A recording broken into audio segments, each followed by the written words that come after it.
And you can hear me okay, right? Yeah, I gotcha. We're good. All right. So I noticed I was in Manassas at 5:30, and I saw the clouds rolling in. Got to where I was going. I was at George Mason University, and it's really started to rain. And the thunder came, and it just kept going. And about 7:30, when I left there, the skies were green over Manassas, and just the light show was amazing. And so the rain didn't let up. So I checked the storm reports. I'm seeing hail report. I'm seeing trees down, flooded basements. When I checked the local storm reports on the site this morning. So again, what did we see last night? Because we haven't seen anything like that in the affected areas in years. I think one of the biggest things that was more uncommon about that event was just how little wind there was in the general atmosphere for these storms to move around, because once they formed, they were just kind of more evolving and developing in place. So it was just a long period, especially for some areas, of just being under heavy rain, seeing that lightning continue for just hours and hours, because there just wasn't much wind in the atmosphere to push these storms around. So where they formed, they were able to get a lot of rain, lightning persisting for a long period of time. And at the initial onset of these storms, with all the heat and humidity to be fuel for these storms, there were certainly some targeted damaging wind gusts, some hail like you were talking about. So, multi-threat hazard kind of day. It was interesting that we did not see the tornadic activity. We didn't see any tornado watches issued or any warnings go out. Why not? Yeah, again, tornadoes in general to form really need wind shear in the atmosphere, a change of winds as you go up through the cloud, an increase in wind as you go through the cloud. And just yesterday, there wasn't a lot of wind at all in the cloud layer. So there wasn't much to get rotation going. There wasn't anything really to get rotation going. It was just the updrafts, the downdrafts, and the rain involved with the storms themselves.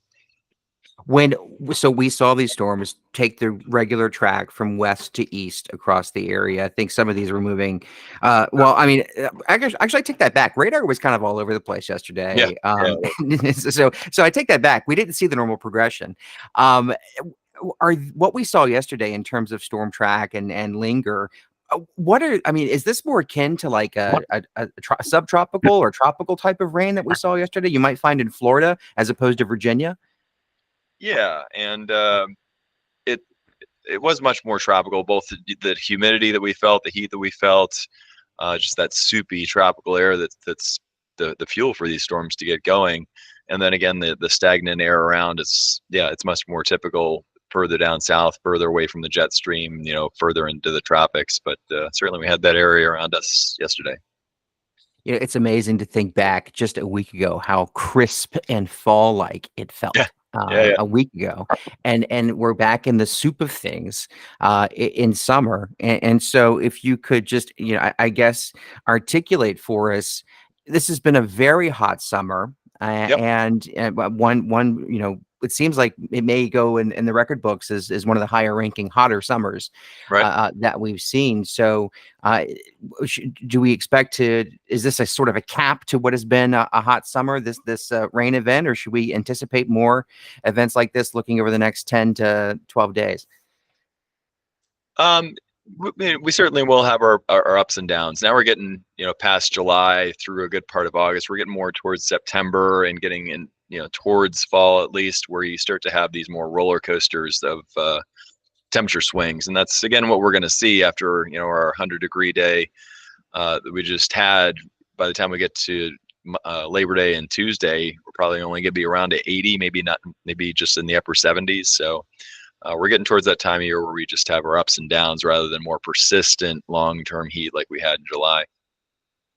We're now at the peak of hurricane season. So, what are we looking at in terms of tropical activity, and what should we be aware of and maybe on the alert for over the next, 10 days or so? Yeah, in hurricane season, we're really just kind of getting towards the peak of it, and it'll be going on through the height of hurricane season, really through September into early October here for the Mid-Atlantic, and the season itself goes all the way through November. So we've got quite a ways to go with hurricane season.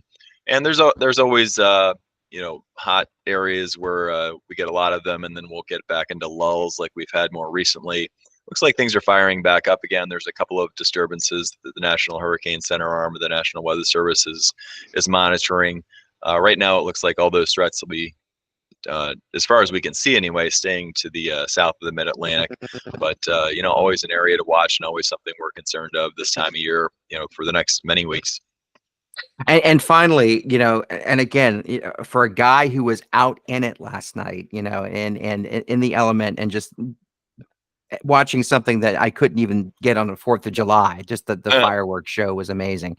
Yeah. I mean, is this one of those events that your office has kind of looked at as being unusual? Was this a big, unusual event for the area, or is this kind of just another one of those, typical summer thunderstorms that affected a certain area of the region, and those who were under it just got the brunt of it?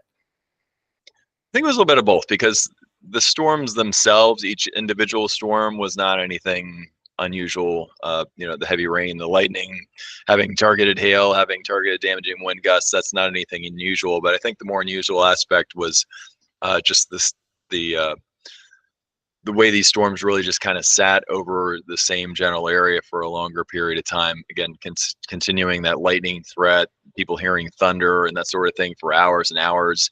That's more unusual here, because we usually have storms that come and then they move through, versus these were just more kind of bubbling up, like being on the stove. They would, bubble up, dissipate a little bit, but form right next door. And then all the boundaries from each of these storms would form.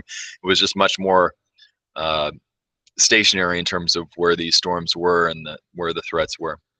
Yeah, I mean, to the untrained weather nerd like myself, I mean, you always think about the scene from The Perfect Storm where they say, "Oh my God, these two storms are merging to make a Yeah, main." And I was looking at the weather, the radar last night, and it looked like some of the storms, as you just said, that would pop up and they would dissipate and then they would pop back up. Do we have any of that merging going on? Do we? Because again, the radar was all over the place, and I saw storms coming this way and going that way, and did that occur?